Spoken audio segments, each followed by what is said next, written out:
ನೀವೇನಾದ್ರೂ 2025ರಲ್ಲಿ ಹೊಸ YouTube channel open ಮಾಡ್ಬೇಕಂತ ಇದ್ರೆ ಈ ವಿಡಿಯೋ ಒಂದ್ಸತಿ ಪೂರ್ತಿ ನೋಡಿ. ಎಂತಕ್ಕಂತ ಅಂದ್ರೆ ಇವತ್ತಿನ ವಿಡಿಯೋದಲ್ಲಿ ಹೊಸ ಯೂಟ್ಯೂಬರ್ಸ್ ಏನ್ ಮಾಡ್ತಾರೆ 2025ರಲ್ಲಿ ಚಾನಲ್ ಓಪನ್ ಮಾಡ್ತಾರೆ. ಆದ್ರೆ ಈ 5 ತಪ್ಪಿಂದ 90% ಹೊಸ ಯೂಟ್ಯೂಬರ್ಸು ಫೇಲ್ ಆಗ್ತಾರೆ ಮತ್ತೆ 10% ಮಾತ್ರ ಸಕ್ಸಸ್ ಆಗ್ತಾರೆ. ಸೊ ಅದೇನ ಇದು ತಪ್ಪು ಅಂತ ಇವತ್ತಿನ ವಿಡಿಯೋದಲ್ಲಿ ಡೀಟೇಲ್ ಆಗಿ ಎಕ್ಸ್ಪ್ಲೇನ್ ಮಾಡ್ತೀನಿ. ತುಂಬಾ ಜನ ಯಾರು ಫೇಲ್ಡ್ ಯೂಟ್ಯೂಬರ್ಸ್ ಇದ್ದಾರೆ ಅಥವಾ ಯಾರು ಯೂಟ್ಯೂಬರ್ಸ್ ಇದ್ದಾರೆ ಅವರೆಲ್ಲ ಏನ್ ಹೇಳ್ತಾರೆ ಯೂಟ್ಯೂಬ್ ಸ್ಟ್ರಾಟಜಿಕ್ ಗೇಮು ಅಥವಾ ಯೂಟ್ಯೂಬರ್ ಲಕ್ ಗೇಮು ಅಂತ.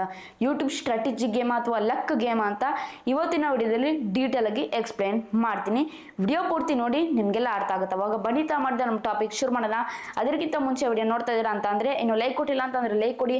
ಹಾಗೂ ಕೂಡ ಈ ಚಾನಲ್ಗೆ ಸಬ್ಸ್ಕ್ರೈಬ್ ಆಗಿಲ್ಲ ಅಂತ ಅಂದ್ರೆ ಸಬ್ಸ್ಕ್ರೈಬ್ ಆಗಿ ಹಾಗೂ ಬೆಲ್ ಐಕಾನ್ ಕ್ಲಿಕ್ ಮಾಡಿ. ಸಬ್ಸ್ಕ್ರೈಬ್ ಆಗಿ ಫ್ರೆಂಡ್ಸ್, ಸಬ್ಸ್ಕ್ರೈಬ್ ಆದ್ರೆ ಈ ರೀತಿ ಸೂಪರ್ ಆಗಿರುವ ಕಾಂಟೆಂಟ್ ನಿಮ್ಗೋಸ್ಕರ ಅಪ್ಲೋಡ್ ಮಾಡ್ತಾ ಇರ್ತೀನಿ. ಬನ್ನಿತಾ ಮಾಡಿದ ನಮ್ಮ ಟಾಪಿಕ್ ಶುರು ಮಾಡೋಣ. ಮೊದಲನೇ ತಪ್ಪ ಬಗ್ಗೆ ಮಾತಾಡೋಣ.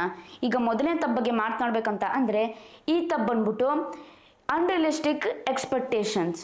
ಅಂದರೆ ಅನ್ರಿಯಲಿಸ್ಟಿಕ್ ಎಕ್ಸ್ಪೆಕ್ಟೇಷನ್ಸ್ ಅಂತ ಅಂದರೆ ಈಗ ಸಪೋಸ್ ನೀವು ಯೂಟ್ಯೂಬ್ ಚಾನಲ್ ಓಪನ್ ಮಾಡ್ತೀರಿ, ನೀವು ಅನ್ಕೊಂಬೋದು ಯೂಟ್ಯೂಬ್ ಚಾನಲ್ ಓಪನ್ ಮಾಡಿದ್ಮೇಲೆ 4-5 ವಿಡಿಯೋಸ್ ಹಾಕ್ಮೇಲೆ ಸಖತ್ತಾಗಿ ವೈರಲ್ ಆಗುತ್ತೆ ವಿಡಿಯೋಸು, ಮಾನಿಟೈಸೇಷನ್ ಆನ್ ಮಾಡ್ಕೊತೀನಿ, ಚೆನ್ನಾಗಿ ಲಕ್ಷ ದುಡಿಬೋದು ಯೂಟ್ಯೂಬಿಂದ ಅಂತ ಈ ರೀತಿ ಎಕ್ಸ್ಪೆಕ್ಟೇಷನ್ ಇಟ್ಕೊಬೋದು. ಆದರೆ ಆ ರೀತಿ ನಿಜವಾಗ್ಲೂ ಆಗೋದಿಲ್ಲ. ಆ ರೀತಿ ಆಗಲಿಲ್ಲ ಅಂತ ಅಂದರೆ ಆ ರೀತಿ ಎಕ್ಸ್ಪೆಕ್ಟೇಷನ್ ಇಟ್ಕೊಂಡು ಆಗಲಿಲ್ಲ ಅಂತ ಅಂದರೆ ಮೋಟಿವೇಶನ್ ಡ್ರಾಪ್ ಆಗುತ್ತೆ. ಮೋಟಿವೇಶನ್ ಡ್ರಾಪ್ ಆದಾಗ ಅವಾಗ ಯೂಟ್ಯೂಬ್ ಚಾನಲ್ ಕ್ವಿಟ್ ಮಾಡ್ತೀರಾ. 90% ಜನ ಇದೇ ಮಾಡೋದು, ಅನ್ರಿಯಲಿಸ್ಟಿಕ್ ಎಕ್ಸ್ಪೆಕ್ಟೇಷನ್ಸ್ ಇಟ್ಕೊತಾರೆ. ಏನೋ ಯೂಟ್ಯೂಬ್ನ ಲಕ್ಷ ದುಡಿಬೋದು, ಈ ಸೆಟ್ಟಿಂಗ್ ಆನ್ ಮಾಡ್ಕೊಂಡ್ರೆ ಸಬ್ಸ್ಕ್ರೈಬರ್ಸ್ ಬರುತ್ತಂತೆ, ವ್ಯೂಸ್ ಬರುತ್ತಂತೆ, ಅರ್ನಿಂಗ್ಸ್ ಆಗುತ್ತಂತೆ. ಇದೆಲ್ಲ ತಪ್ಪು.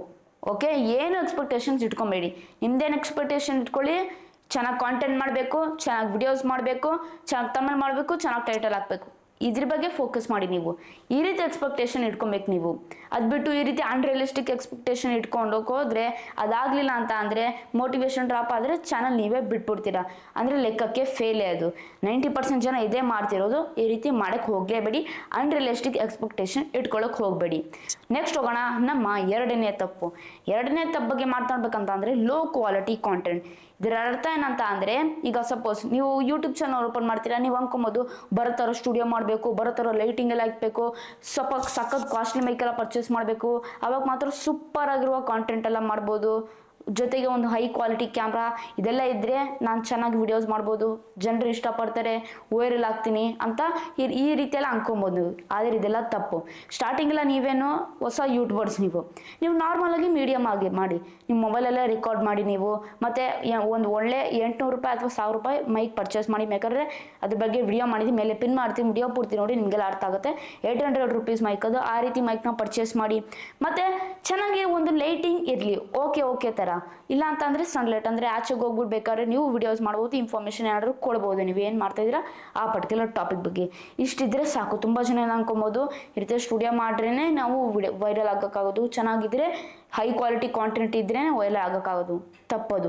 ಅದು ನಿಮ್ಗೆ ಡಿಪೆಂಡ್ ಆಗುತ್ತೆ ನಿಮ್ಮ ವಿಡಿಯೋದಲ್ಲಿ ಹೇಗಿದೆ, ಏನು ರಿಪ್ರೆಸೆಂಟೇಷನ್ ಮಾಡ್ತಾ ಇದ್ದೀರಿ, ಯಾವ ರೀತಿ ಇನ್ಫಾರ್ಮೇಷನ್ ಕೊಡ್ತಾ ಇದ್ದೀರಾ ಅಂತ ಅದ್ರ ಮೇಲೆ ಮೇನ್ಲಿ 99% ಡಿಪೆಂಡ್ ಆಗುತ್ತೆ. ಈ ಪಾಯಿಂಟ್ ನೀವು ಕ್ಲಿಯರ್ ಆಗಿ ಮೈಂಡಲ್ಲಿ ಇಟ್ಕೊಳ್ಳಿ. ಮತ್ತು ತುಂಬ ಜನ ಏನಂತ ಅಂದರೆ ಬೇರೆ ವಿಡಿಯೋ ನೋಡ್ಬಿಟ್ಟು ಇನ್ಸ್ಪೈರ್ ಆಗಿ ಆ ರೀತಿನೇ ಮಾಡ್ಬೇಕಂತ ಯೂಟ್ಯೂಬ್ ಬರ್ತಾರೆ. ಇದು ತಪ್ಪು.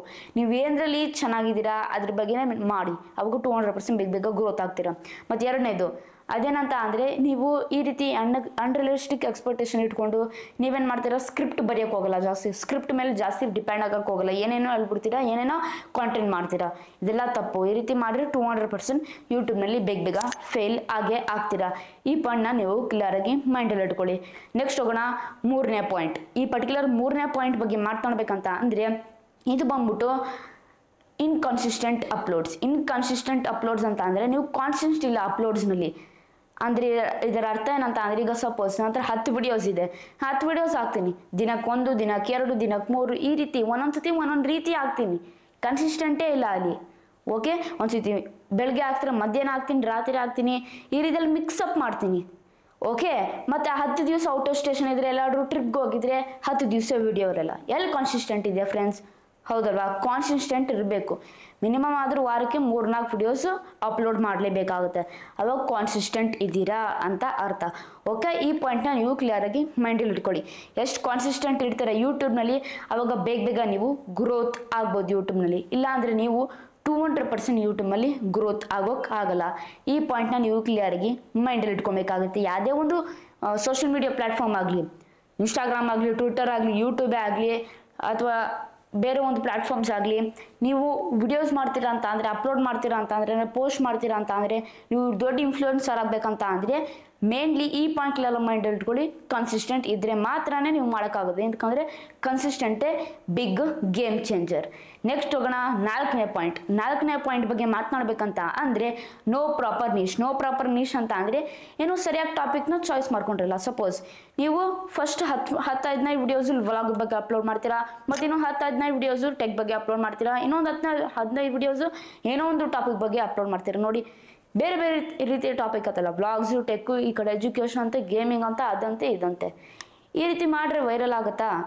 ಜನರು ನೋಡ್ತಾರ, ಕನ್ಫ್ಯೂಸ್ ಆಗಿಬಿಡ್ತಾರೆ. ಅದಕ್ಕೆ ನಿಮಗೆ ಮಿಕ್ಸ್ ಕಾಂಟೆಂಟ್ ಮಾಡಿದ್ರೆ ಅಥವಾ ನೀವು ಕರೆಕ್ಟಾಗಿ ಟಾಪಿಕ್ ಚಾಯ್ಸ್ ಮಾಡ್ಕೊಂಡಿಲ್ಲ ಅಂತ ಅಂದರೆ 200% ನಿಮಗೆ ಗ್ರೋತ್ ಆಗೋದು, 90% ಫೇಲಿ ಆಗೇ ಆಗ್ತೀರಾ. ಓಕೆ, ನೀವು ಗ್ರೋತ್ ಆಗಲ್ಲ ಯೂಟ್ಯೂಬ್ನಲ್ಲಿ, ಫೇಲ್ ಆಗೇ ಆಗ್ತೀರಾ. ಈ ಪಾಯಿಂಟ್ನ ನೀವು ಕ್ಲಿಯರಾಗಿ ಮೈಂಡಲ್ಲಿ ಇಟ್ಕೊಂಡಿರ್ಬೇಕಾಗುತ್ತೆ. ನೆಕ್ಸ್ಟ್ ಹೋಗೋಣ ಕೊನೆಯದಾಗಿ 5ನೇ ತಪ್ಪು, ಬಿಗ್ಗೆಸ್ಟ್ ಮಿಸ್ಟೇಕ್ ಎಲ್ಲರೂ ಕೂಡ ಮಾಡೋದು, ಅದು ಇಗ್ನೋರಿಂಗ್ ಯೂಟ್ಯೂಬ್ SEO.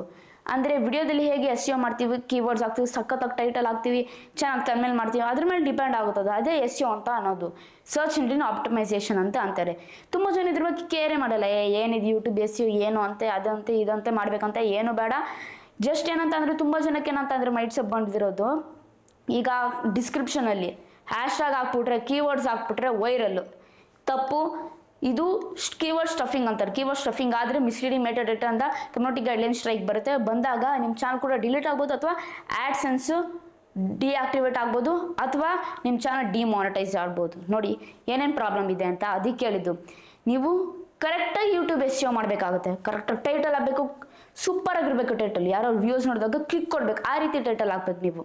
ಓಕೆ, ಅದ್ರ ಜೊತೆಗೆ ನೀವು ಪ್ಲಸ್ ಒಂದು ಸ್ವಲ್ಪ SEO ಮಾಡಬೇಕು.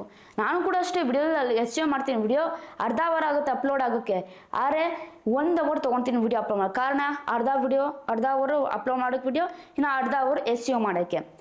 SEO ಒಂದು 10 ನಿಮಿಷ 20 ನಿಮಿಷ ತೊಗೊಳ್ಳಿ. ನಾನು ಅರ್ಧ ಅವರ್ ಒಂದು ಸ್ವಲ್ಪ ಅಡ್ವಾನ್ಸ್ಡ್ SEO ಮಾಡ್ತೀನಿ. ಬೇಕಾದ್ರೆ ನೀವು ಮೀಡಿಯಮ್ ಆಗಿ ನಾರ್ಮಲ್ ಆಗಿ SEO ಮಾಡ್ಬೋದು ನೀವು.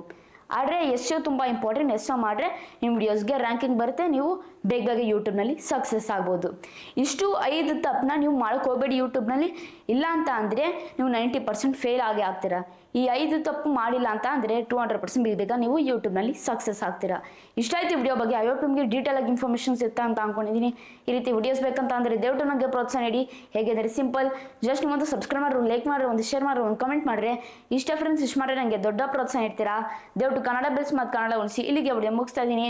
ಜೈ ಕರ್ನಾಟಕ, ಒಂದೇ ಮಾತರಂ. ಶುಭ ದಿನ ಫ್ರೆಂಡ್ಸ್. ಮುಂದಿನ ವಿಡಿಯೋದಲ್ಲಿ ಸಿಗೋಣ ಫ್ರೆಂಡ್ಸ್.